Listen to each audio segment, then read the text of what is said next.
moderate this August panel discussion.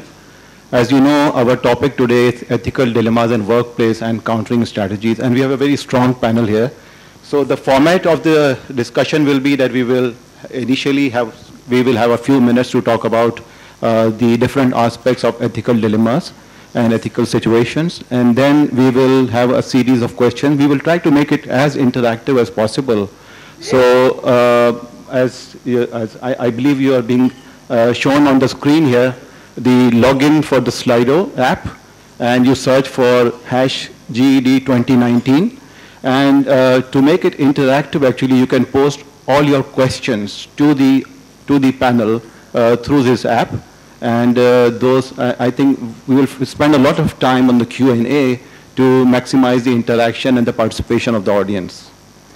So unethical, but completely legal.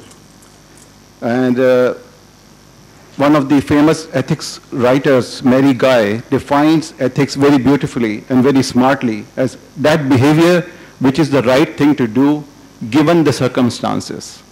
So please focus on this, given the circumstances, the right thing to do given the circumstances, which basically means that a particular set of behavior in a different context may be perfectly ethical, but in a different situation it may be unethical. And that is actually the gray area of the ethics. The chief guest, Dr. Inayat Saab, also mentioned about it's not always black and white, there are shades of gray, and that is where an important decision has to be made, how do we remain ethical all the time. Ethical behavior involves 4 key principles: honesty, integrity, fairness, and concerns for others. And you have to take care of all the 4 factors. For example, it is not enough to be a person who is honest, shows integrity, and is fair in the treatment of others, but lacks the concern for the employees.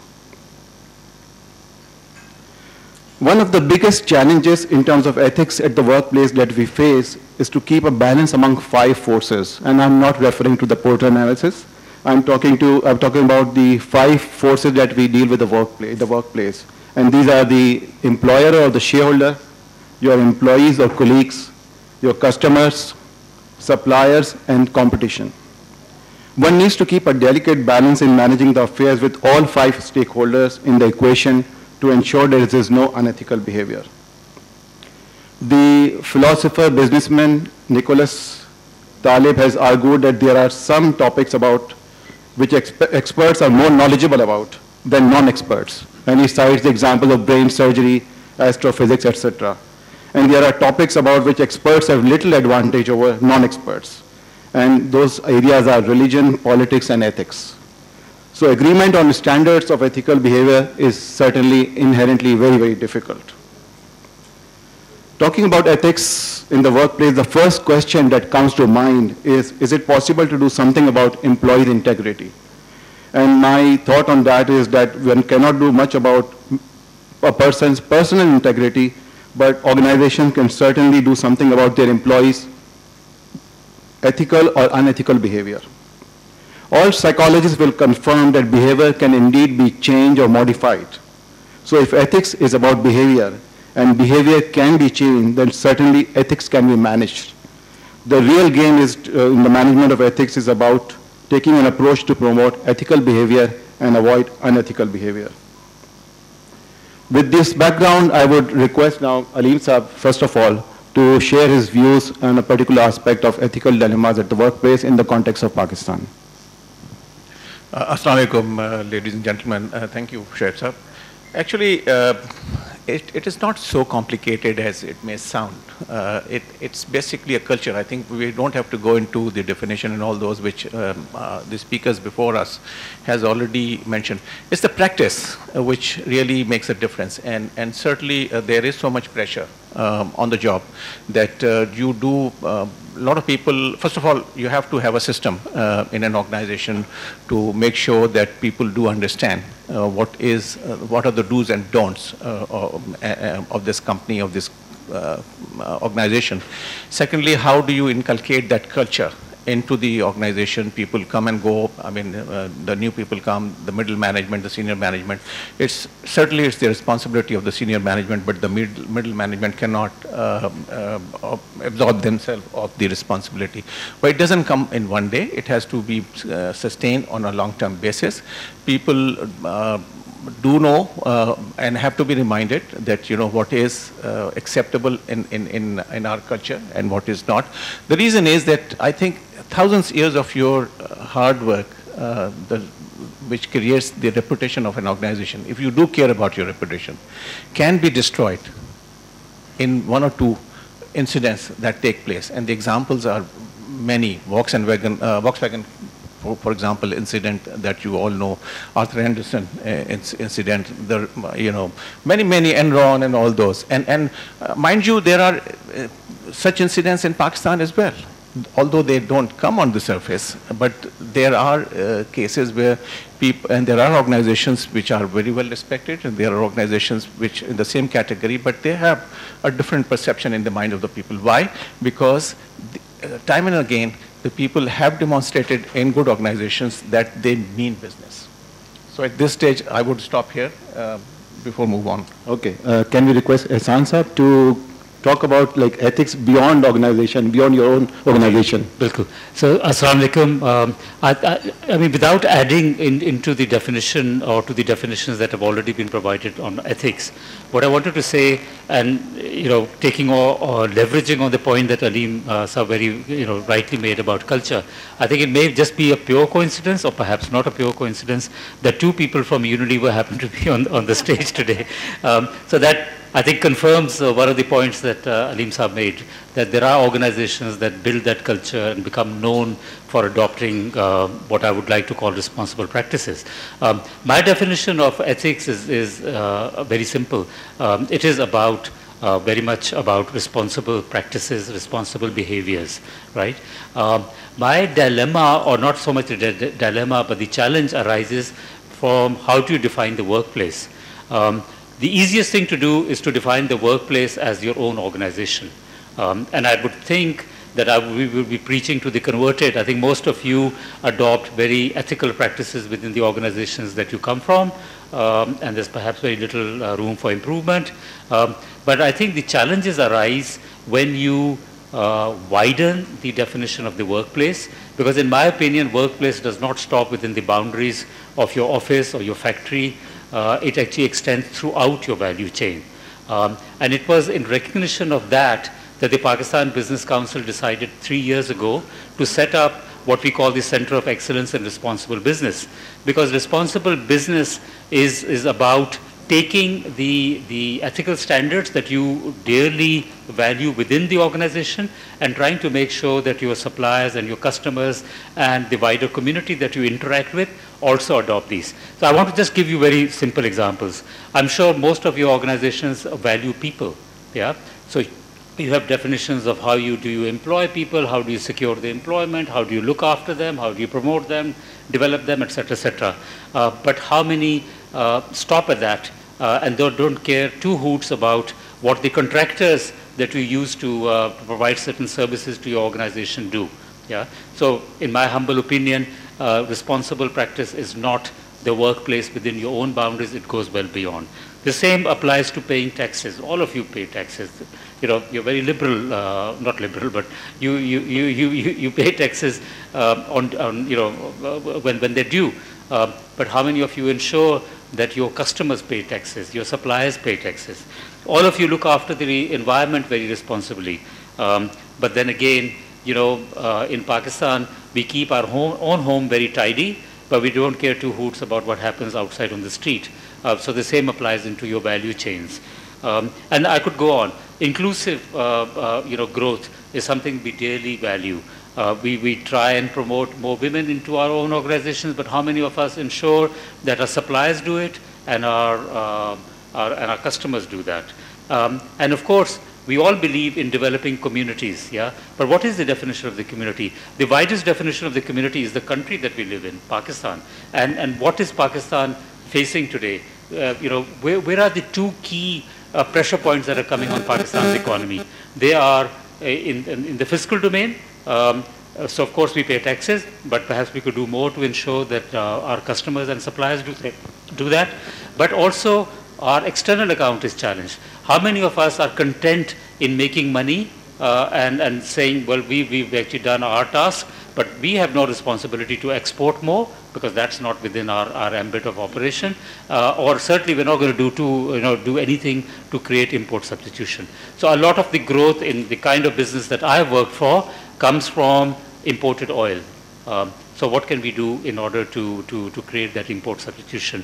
And if we are doing so well in Pakistan, we've got the scale and the size, and we are serving a population of over 200 million people.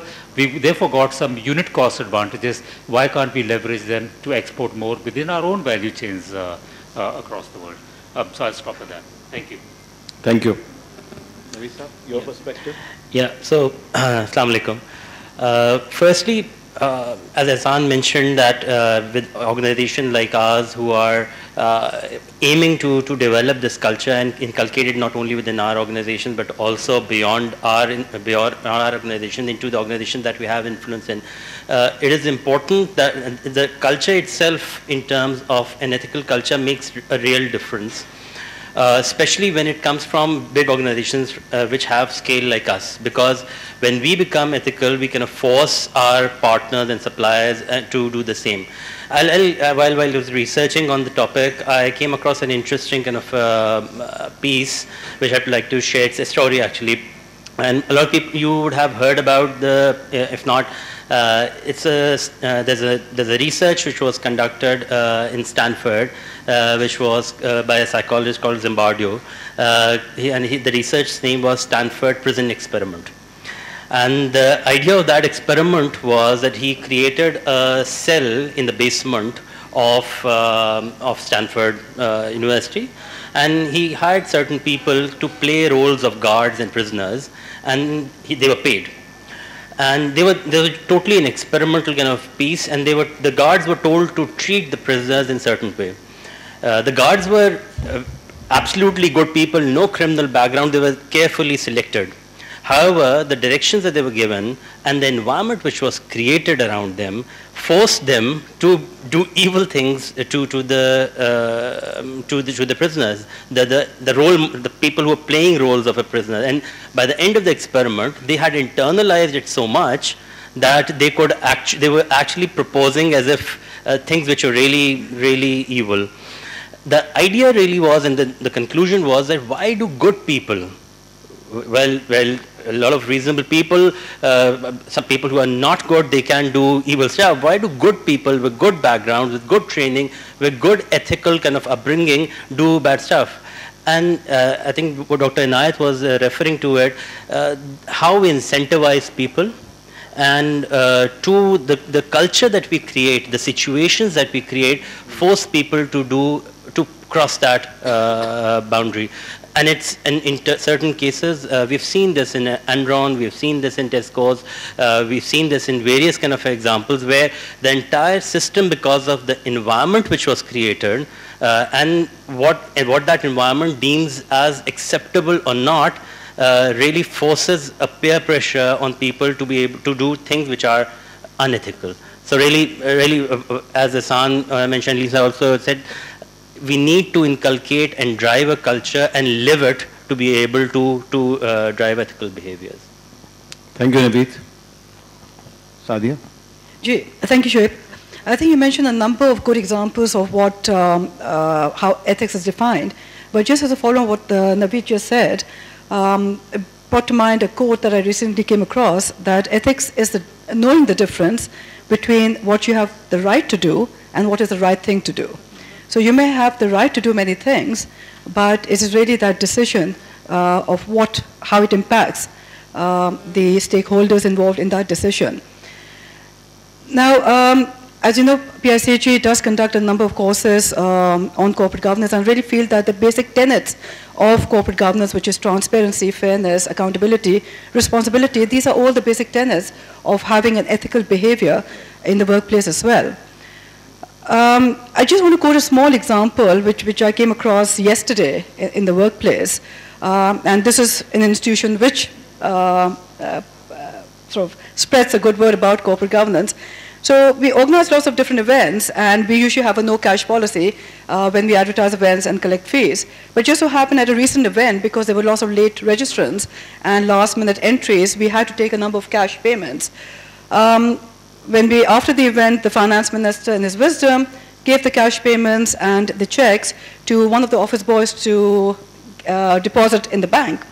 On the way to the bank, chap had a puncture, he went on the shell, lost his envelope, went back to look for it, the cash had disappeared, the checks were there, he came home. So I was asked to deliberate what to do in the situation. When I looked at the amount, a very small amount compared to what we deal with, but it represented 34% over this particular individual's monthly paycheck. Now, the decision is, of course, at the bottom line was, because it was resources that belonged to the company, it had to be reimbursed, because my fiduciary responsibility to the corporation to make sure that nothing gets lost from the company's own accounts. But how to determine whether this individual, if he's correct and honest, do I penalize him over 34% over his monthly salary? Or do I agree that it was an honest mistake, but then set a bad precedence that these things can be overlooked, whether it was negligence or whether it was really conduct? So it was a minor issue compared to the small amount involved, but a very large issue in terms of setting a precedence in a new organization that I had joined. And I believe it took a number of hours of my thinking time last night to how to deal with it. And I'll let you know the conclusion later on. But what I'm saying is these are just small examples of what you deal with in the workplace. And unless the tone is set from the top, and I model the kind of behavior that I want reflected in the entire organization, I will not have the rest of the organization following those principles and those practices. So that's my 2 cents on stuff. Very valid point. Thank you. Thank you. Especially being on a panel discussion, I've been a firm believer it's always better to be first than to be better. Being the last, you're left with very little. In any case, I'm just going to start off with some numbers that probably unethical practices have been responsible for more than 50% of the largest bankruptcy in the last 30 years. Live examples can be your Enron, your Lehman Brothers, your WorldCom. And there is a potential that a further economic toll of almost 1.2 trillion can take place if such kind of unethical practices are repeated according to Human Resource Management Society. So having said that, unethical practices do take a serious financial toll on the organization. So it is kind of like, imperative. I'll give you a classic example as I've just recently gone through it also. Whenever any organization endeavors into investing into digital initiatives, so these are long-term initiatives which would definitely reap results after 4, 5 years, 6 years, may take a little longer in terms of reflecting upon your profitability. Whereas the managers at the helm of the affairs, they would always have a short-term view on any digital initiative. And the reason being that their contract is probably a 2 or 3 year contract of employment. So here arises a conflict of goal, where they are actually more keen and concerned about their own bonuses, which are hinged upon the short-term profitability of the company, and hence arises an ethical dilemma.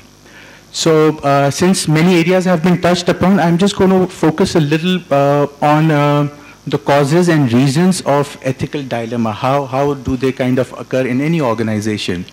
So the first that I can think of is whenever there is a difference of interest between the shareholders. Say, for example, a company may be interested in kind of increasing in production without focusing much on the quality of the end product, whereas a customer may still want the quality as per their own specification.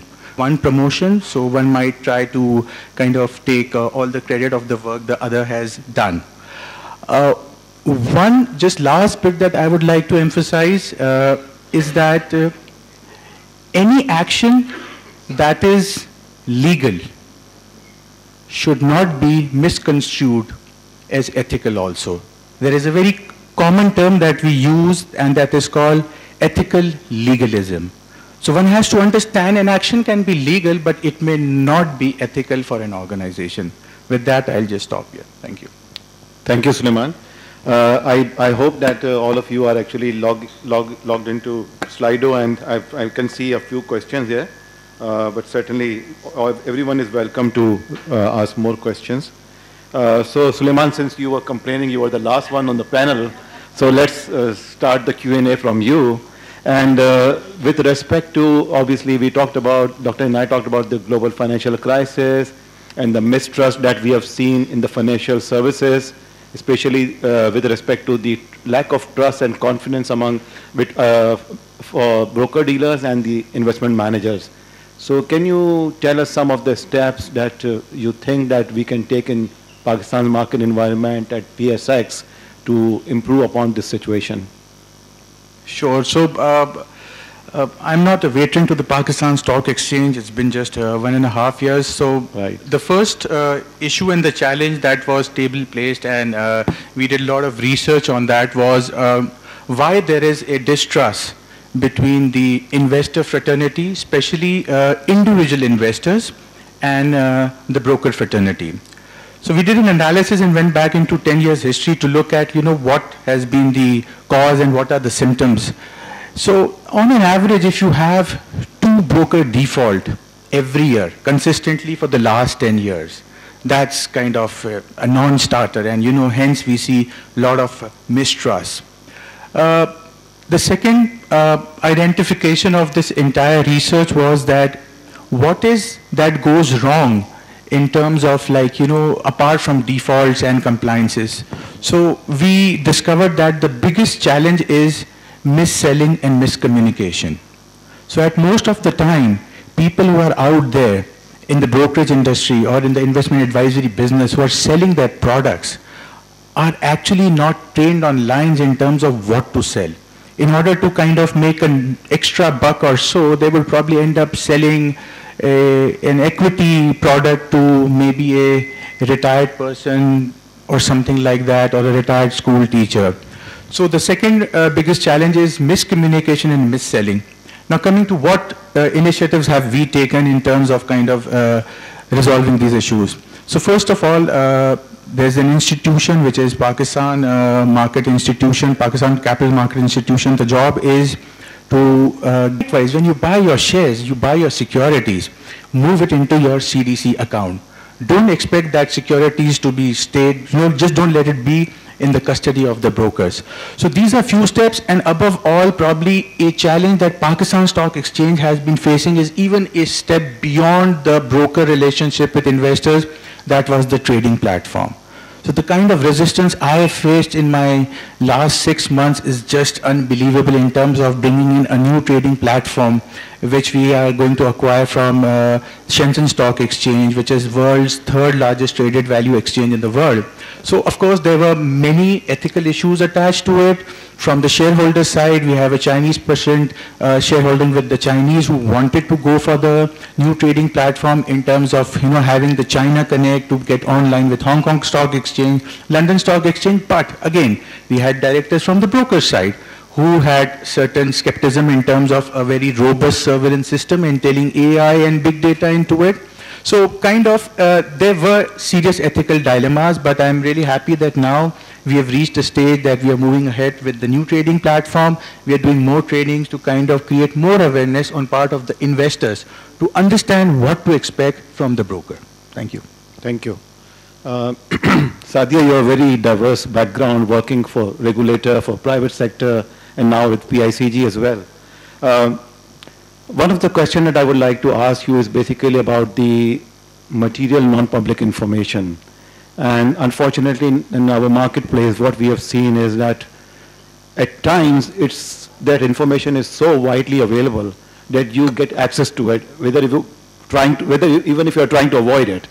Now, my question to you is how should a fund manager or a broker should act in such a situation where he or she has access to some material, non-public information, and he is in the business of advising his clients.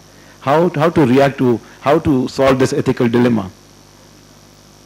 I think it's not just for fund managers and brokers, it's really the responsibility also of board members who are privy to a lot of information at the board level. And if they themselves are dealing in shares, obviously that information has to be protected and not used either for themselves or for passing on to other individuals as well.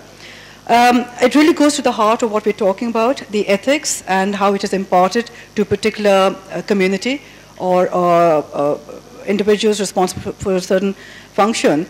And I think in this case, the stock exchange perhaps has a large part to play, and also their regulators. We've seen over time, and as Inayat was saying, that the regulations have become more and more prescriptive over time. And I think that's because we want to narrow the gap between what an individual has the right to do and what is the right thing to do.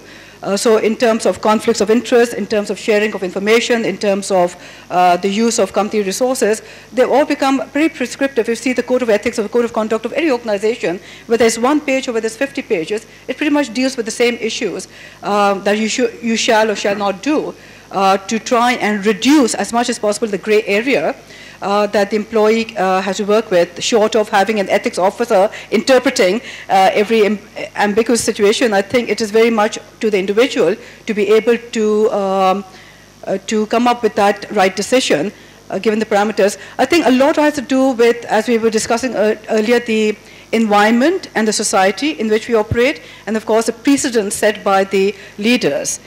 Now, in terms of the education and the environment, I think we have a lot to do in the future. Our basic education system, whether it's university, whether colleges, the fraternities from which the brokerage community are emerging, are probably not imparting the level of education or making ethics a part of that education system for these functionaries when they come to that role to be able to effectively decide between right and wrong. The second is leadership. I'm sorry to say, and I'm saying from Suleiman, that the biggest brokers in the community are able to get away with a lot of things, despite whatever the regulators may or may not have been able to do. And that itself sends a bad precedence. If so-and-so got away with it, why am I to be? And it's usually the smaller boys who get caught and never the big boys. So if you don't deal with issues of insider trading with the big boys, you're not going to have that level of integrity and the level of compliance that you want to see across the entire industry. And that is where really the leaders of the industry have to play a proactive role in ensuring that they're setting the right precedents for the rest to follow. Thank you. Naveed, coming to you now. One of the biggest challenges that the employers face in our marketplace is about the misuse of company time. So what would be your comment on, like, obviously in that is a big ethical problem, that obviously the productivity is lower because people are not doing, and normally, especially in the local companies, you have a practice, we don't have any flexi time, we have a 9 to 5 job, or maybe whatever, excuse me, 9 to 6. So the focus mostly is on actually being there at the time, but the productivity may be much lower. How would you suggest one should address this? Well, from my experience, I think the way that we should approach work is that work is not a place, number one. Work is a verb. And then if you apply appropriate matrices to judge whether work has been done, you would be able to significantly address that. Whether or not an individual spends X number of hours in the office should not be a metric of whether they have used the time appropriately. Especially in global roles, you do not have to be in a particular place to be seen as working. I think it would, but with that comes a lot of responsibility. Because you are actually empowering people to be their own judges and use their time appropriately. And then if you are to benefit the company in that period of time, you should really be working for the company and not really wasting your time. So there's a lot of empowerment, but then with that comes a lot of responsibility. But having said that, if you have your matrices defined correctly in terms of what exactly do you want out of that person, what are you judging that individual for, that would really determine how he or she is behaving and how he or she is using their time. Unfortunately, systems which only measure the clock in and clock out times do not really really work. You have to internalize the fact that you are at work, and then during these hours you need to think about work and contribute in terms of the output rather than actual number of hours that's been put in. Thank you. Yeah, Asan just mentions, for example, in Unilever, we have a big culture of agile working. We can work from anywhere in the world, and especially with women participation increasing. There are times when they are needed at home, and they have to at the same time be available for work, and we, through technology, allow them to be able to do that. One, I'll give you my own personal example, especially in a global role. When I was working in London in Global Chief Accountants Department, and I was working on a global project, and then I had a 2-year-old boy we had a first son there, and so naturally there were challenges of really being in a different country while raising a family. And then being in a global role, you do not necessarily have to clock in and clock out into the office. And most of our team was, one of the persons was sitting in Brazil, one was in Luxembourg. Even people in London, they would avoid traveling to office because it would waste 2 hours of their time. So we would most of our work was on phone. So it doesn't matter whether we are, so in the last 1 year, I think most of my time was spent on phone at a home office, so because it worked. So those are the agile pieces of ways of working that we can implement. But then again, as I said, it comes with a lot of responsibility that you have to use these technologies with responsibility. Thank you, Naveed. Ahsan Saab, this question for you. How do you see conflict of interest from ethical perspective in our culture, and how to educate the stakeholders on conflict of interest? Can you repeat that again? How do you see conflict of interest from ethical perspective in our culture, and how to educate the stakeholders on conflict of interest? Okay, so obviously all of this has to do with education, right? When a new employee comes in, you take him on board. That onboarding experience or the onboarding exercise must take account of giving not only theoretical examples of what is ethical and what is not ethical, what are the boundaries, etc., but also giving practical examples, citing some instances that have happened in the past. I mean, whilst all of us have pretty evolved ethical standards, no doubt there are infringements happening all the time, right? And so this provides a very valuable database to learn from and to share with particularly new employees, but even existing employees. In fact, the role of the ethics officer, in the organizations that have them or maybe contemplating them, would actually become that much stronger if that ethics officer was also able to cite practical examples of past, ideally within your own organization or within the value chain of your own organization, or perhaps even beyond the value chains.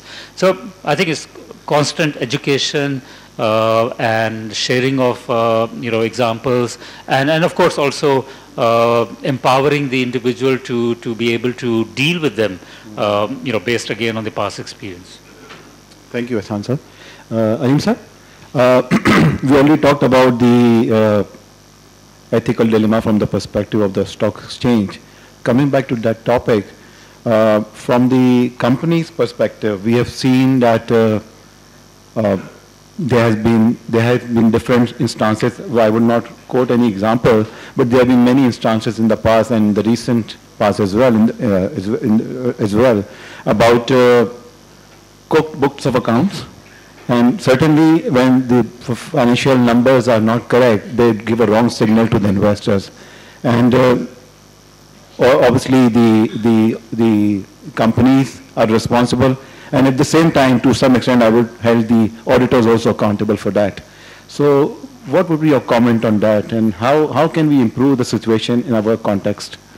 I think it's a very broad question and fairly, fairly interesting. It's a real life situation, actually, and it happens. Before I mentioned about the auditors, I have worked for 30 years, like Ehsan, for 2 multinationals. And in multinationals, they transfer people, the head of the company and the CFO, every 3 years.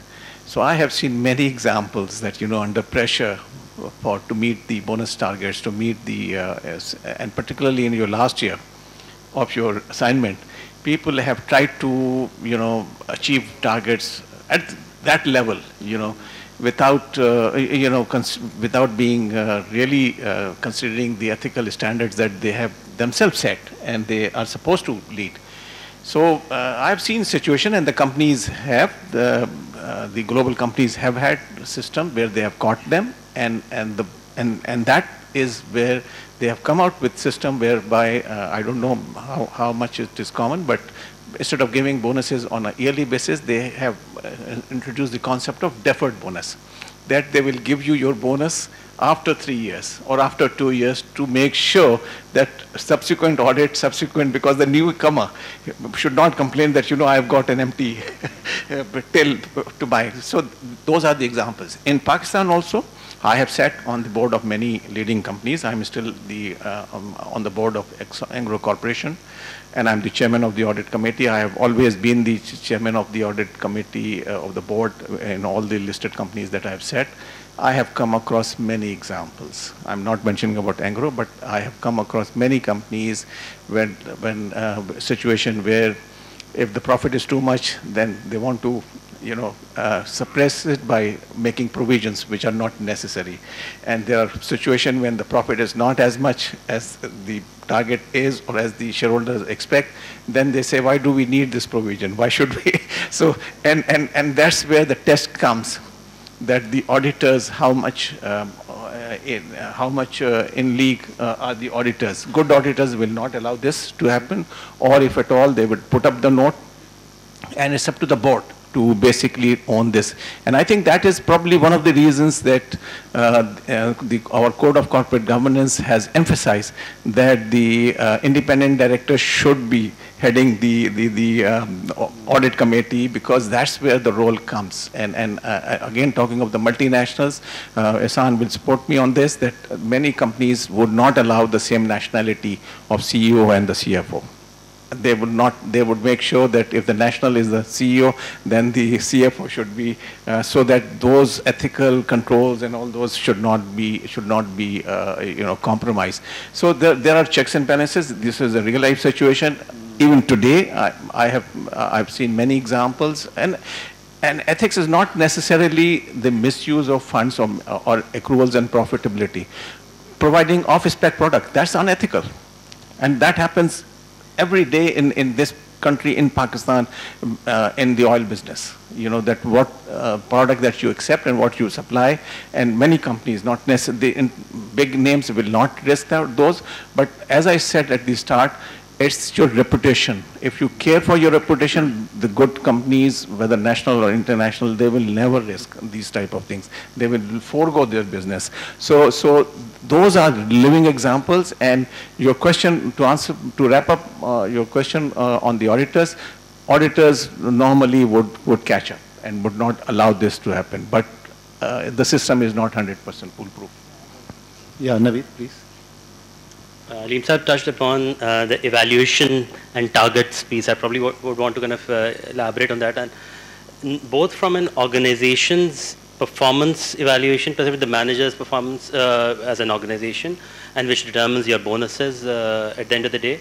Also individual people's performance evaluation and how that's structured really makes a difference in the behaviors that they exhibit. If you have a very hard-coded evaluation mechanism where it's all number driven with no context of in the environment in which that performance has been delivered, it would drive behaviors like we talked about, unethical behaviors, both at an individual level as well as, so I'm increasingly seeing that a hard-coded, number-driven evaluation is we're moving away from that. The normal curve evaluation is really being pushed out in the interest of looking at the context in which that performance has been delivered. And in certain cases, even if the number has not been achieved, doesn't mean that the performance is poor. And that would drive really good ethical behaviors at the end of the day. Thank you. Ehsan Sahab, with regard to that's a very interesting question. Do you think that too much emphasis on ethics creates roadblocks to innovation, especially in the context of science and technology? I've got to think about that. I mean, I can't think of many examples where following an ethical behavior is not good for business. So I'm just struggling with this this question. Why would an organization that instills ethical behavior into its core culture would struggle with innovation? Now, unless, of course, you're referring to the generic pharmaceutical industry, where maybe the practice has been to take somebody else's patent and tweak it a little bit and call it your own.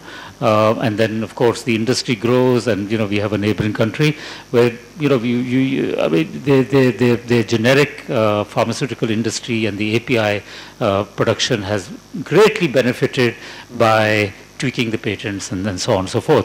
Now that would have been unethical in the broader context, but they now have actually created that industry, which even the West is now relying upon for the supply of affordable drugs.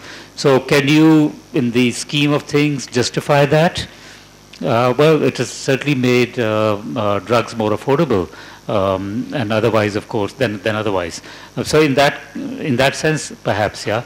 But if I was a company whose patent was being tweaked in order to get to whatever the ends were, because I think the people who would have tweaked them were not tweaking it with the broader social objective. They were doing it purely for their own self-interest. Yeah. Over a period of time, with further tweaking, etc. They were able to develop an industry.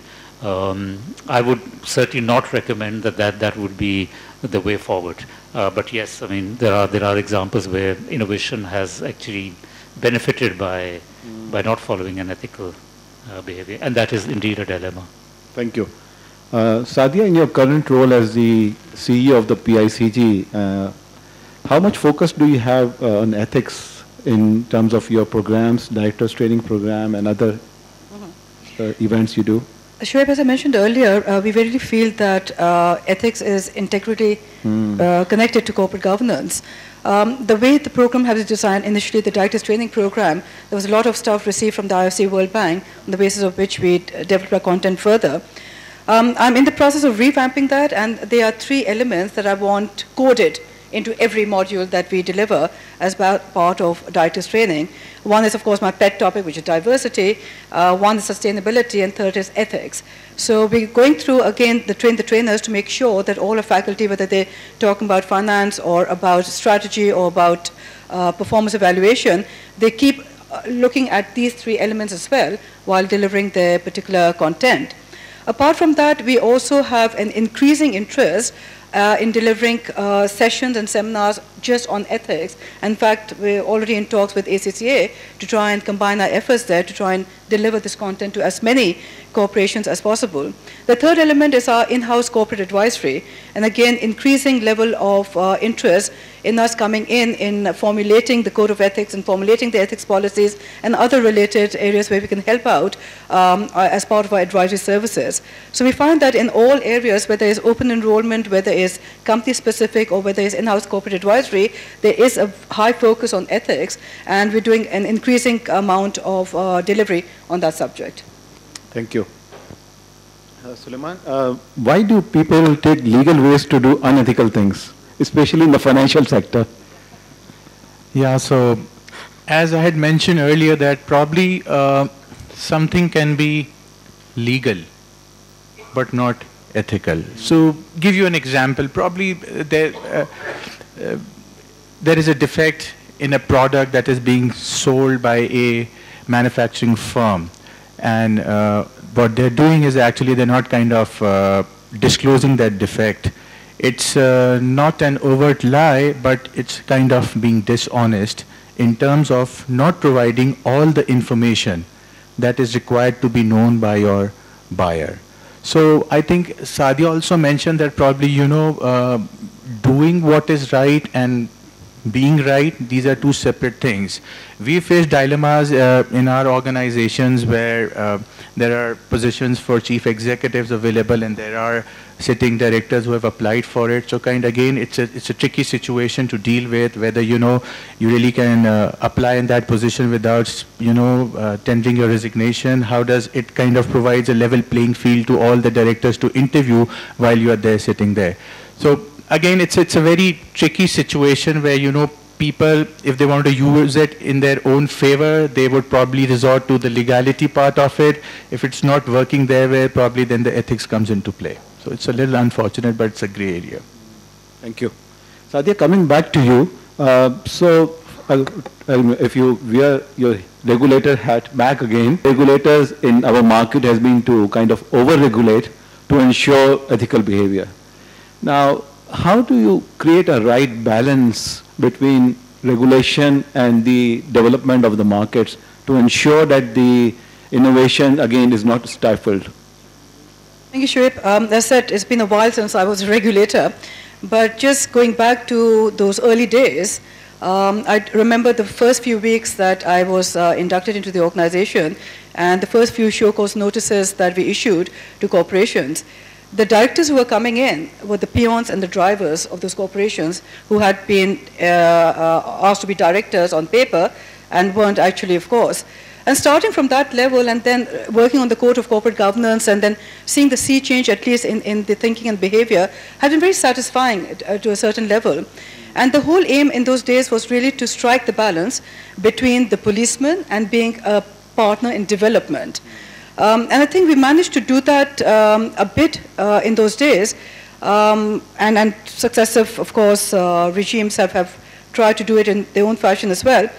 I have to say I'm sorely disappointed in the most recent evolution of the code, which has just been notified last week, which has really, I think, taken a big step backwards in terms of what we had aimed to do in having a mindset shift in people's attitudes towards the compliance with corporate governance. Most of the provisions have been taken to comply or explain. And you'll appreciate that in our culture and environment, if you're given a choice between comply and explain, you'll explain most of the time, and you'll find a very nice way to explain it through the various ways you can deal with your auditors.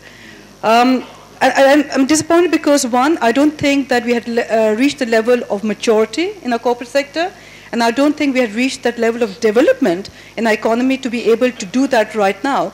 I think we had achieved a lot of progress in the past decade and a half in trying to get people to accept various provisions, to become aware of the importance of independence, to become aware of the benefits of instilling good corporate governance, and then to take the step back, I think was not the right and timely thing to do. So striking that balance, as I say, Shoaib, is really depends really on the evolution of the country's economy, on the evolution of the maturity of the corporate sector, and the regulator's role is really to be able to assess which is the right time in this evolution to play more of a development partner role or more of a policeman.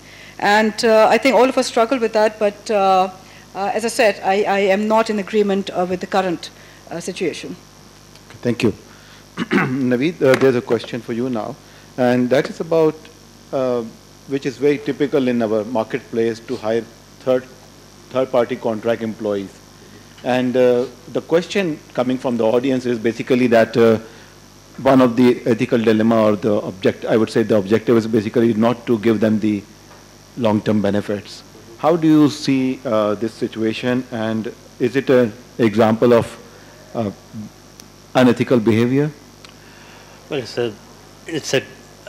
see, I mentioned earlier that it's organizations like ours, the larger corporations, who have a big footprint, and they have the muscle to be able to change the paradigm in which we operate. It will, so if you ask me whether it's right or wrong, clearly if you have someone who is on a contract kind of arrangement for a long period, in principle they are your employees, and they should be treated like any other employee. However, the context that you, again, it's important that the context that you are operating in, and the competitive space that you are operating in, it's important that the bigger players take the lead and redefine this space. If we don't stick our necks out on any agenda, and then if you look at Unilever globally, some 10 years back when Paul Polman came to helm things, there's a new agenda around where we said we'll double our business while having a carbon footprint. We just announced an agenda around plastics where we are saying that by 2025 we'll be consuming lesser plastic than we'll be throwing out, and we'll be using all recyclables. Organizations like ours, who Unilever being a 50 billion euro company, as big as a small economy, we can actually change the way that we operate. And then Paul was really a champion of really social capitalism, if that may be a word, how you can really do good while developing a business and while growing.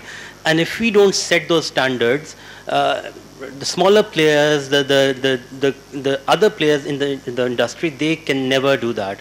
So it is a tough one, but having said that, the onus is upon organizations, bigger organizations, and joined with regulators really, because if everyone does it, it becomes easier it becomes a level playing field for everyone. If one of the organizations really sticks their neck out and starts doing it, especially if they are small, it becomes difficult for them. So it has to be kind of approached in that manner. Thank you.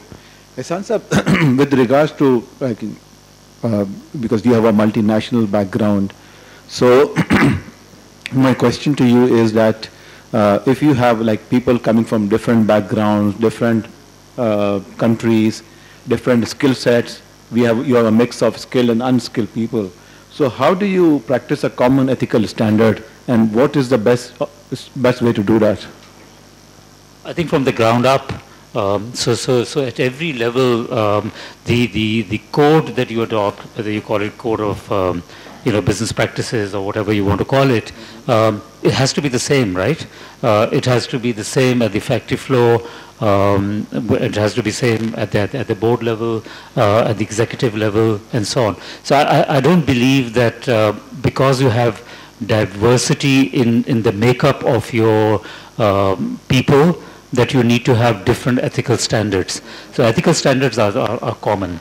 And the job of ensuring that everybody accurately or correctly understands and lives by them is obviously the senior managements. It's the leaders.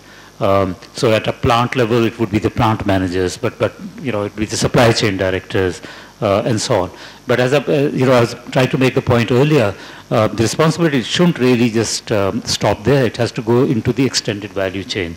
So in your suppliers, in your customers, etc., etc. Because even if you behave very ethically within your own organization, if the products and the on which you add value are unethically produced, then at the end of the day, that's going to do your brand harm. So I think it's the same standard, but the responsibility obviously is of the senior management. Thank you. Yeah, may I just build up on this? I think we have discussed so far the corporate sector. Corporate sector also includes the government-owned organizations like Pakistani State Oil, PIA. What we have been talking is a piece of cake. I have worked in the government organization for 5 years. I've been the head of Pakistani State Oil. They also talk about ethics. We also talk about ethics, but implementing it in the way that we have just talked about, it is extremely, extremely difficult. And I think we should not lose our sight on this, because they are big corporates. They are listed on the stock exchange. They are subject to same regulations, same standards. But because of the interference or the shareholding, partial shareholding, not necessarily the majority shareholding from the government, there is so much influence that you really have to be tested on a daily basis as to whether it meets your standards or it doesn't meet. I mean, so you have the option to either walk out or comply. And I think those are the conditions where operating. So whatever we have been talking about is very, very simple. I think we have to keep those challenges in mind as well. Thank you, Arim Saab. And I'll ask you a follow-up question on that. Certainly you highlighted one area, which is the public sector. There is another angle to it, that is the social, I would use the word so-called social welfare sectors. For example, education, hospitals, where on face of it, there's one can feel like this is basically, the objective is social welfare, but then in our environment, those educational institutions and hospitals, they are really commercial entities. So how do you keep a balance between this commercial objectives and the social welfare in such organizations? That's a difficult one. I haven't come across a situation like this. I think because in all fairness, I think they do come out as a commercial organization and they have their ethics in terms of performing their duties. I mean, in terms of educating the children, I mean, or if there is an educational institution. But in terms of, if you're talking of the financial side of it, the fees and all those, they have a right to make profit. And as long as it remains reasonable profit, I think people go with the intention that quality never comes cheap.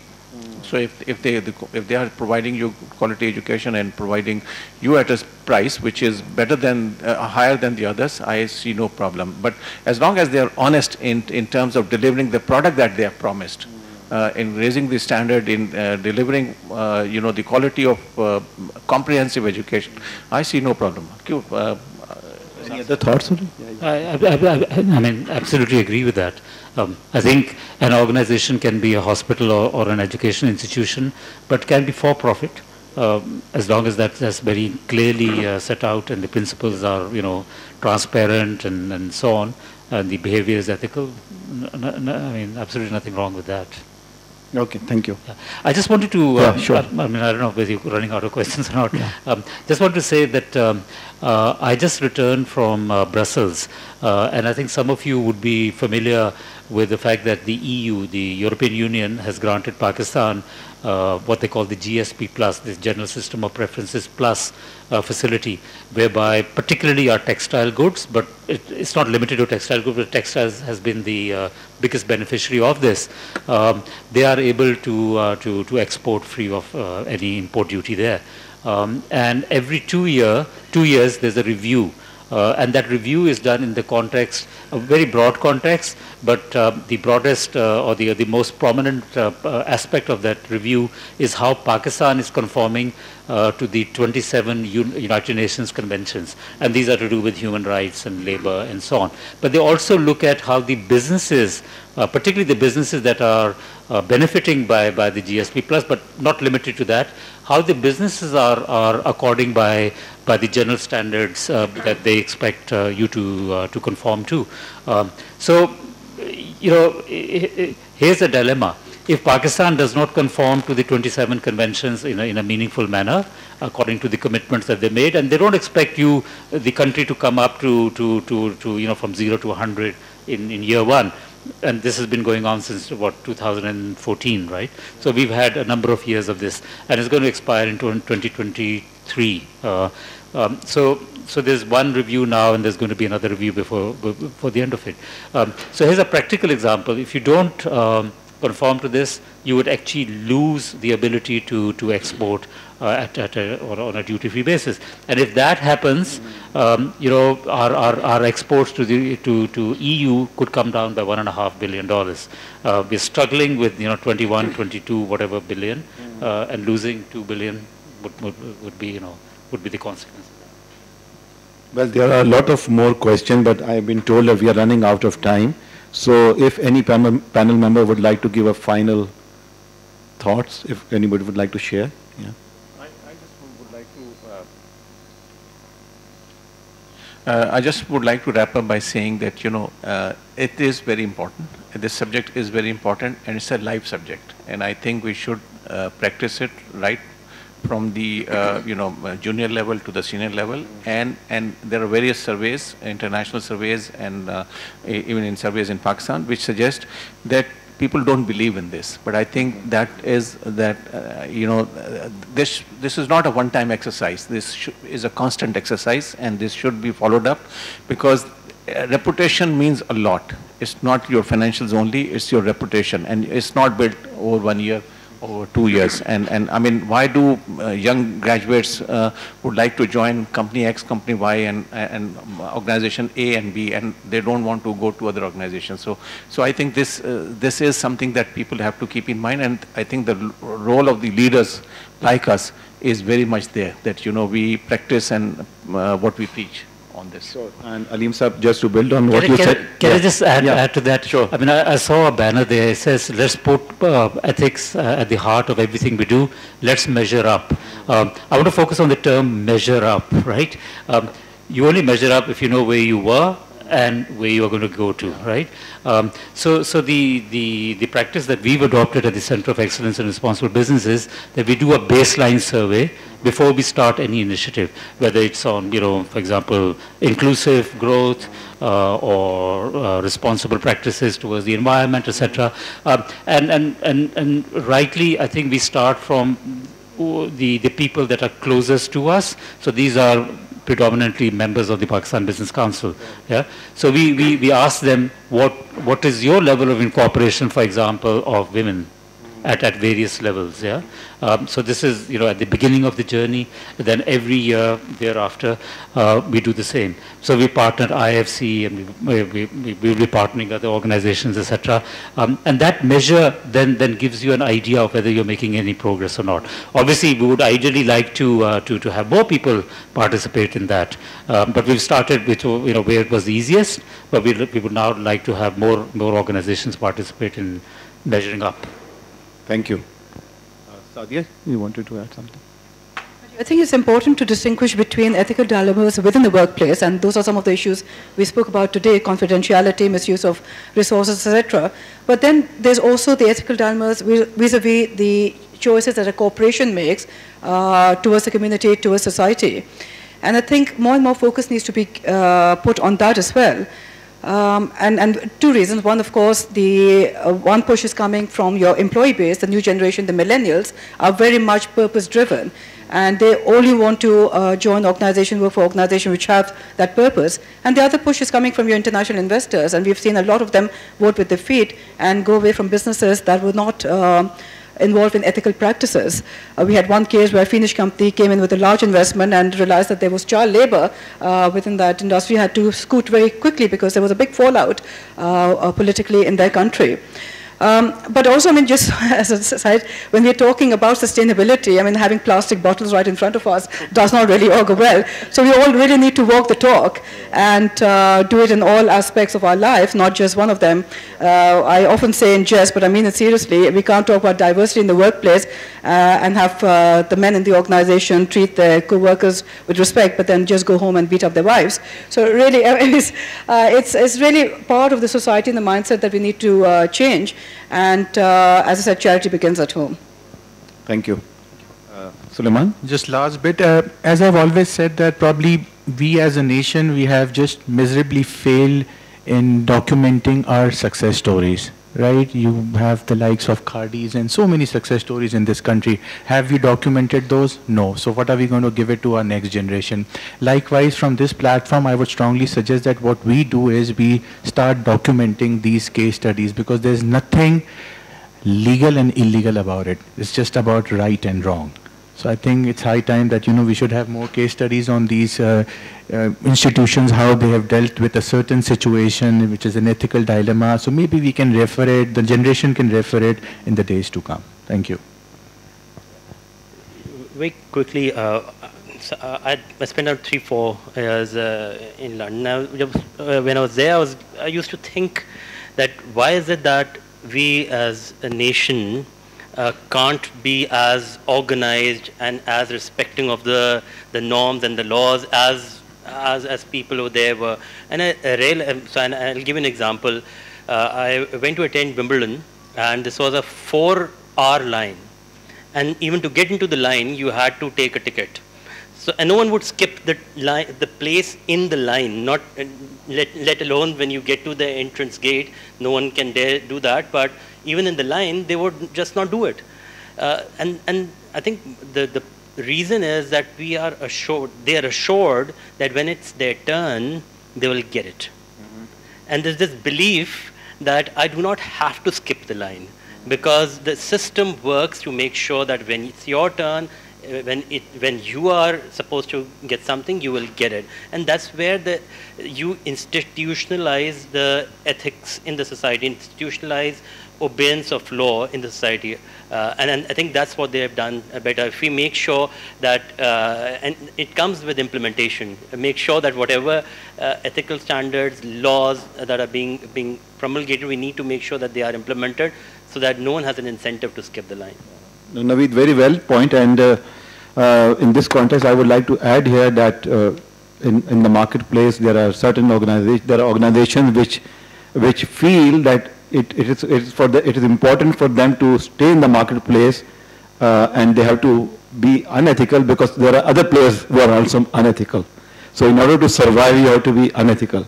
That is the mindset people come from. It's always a chicken and egg situation. So we have to start from ourselves. We have to kind of improve ourselves and be ethical. And in that context, as Sansa mentioned about let's put ethics at the heart of everything, banner there from CFS Society.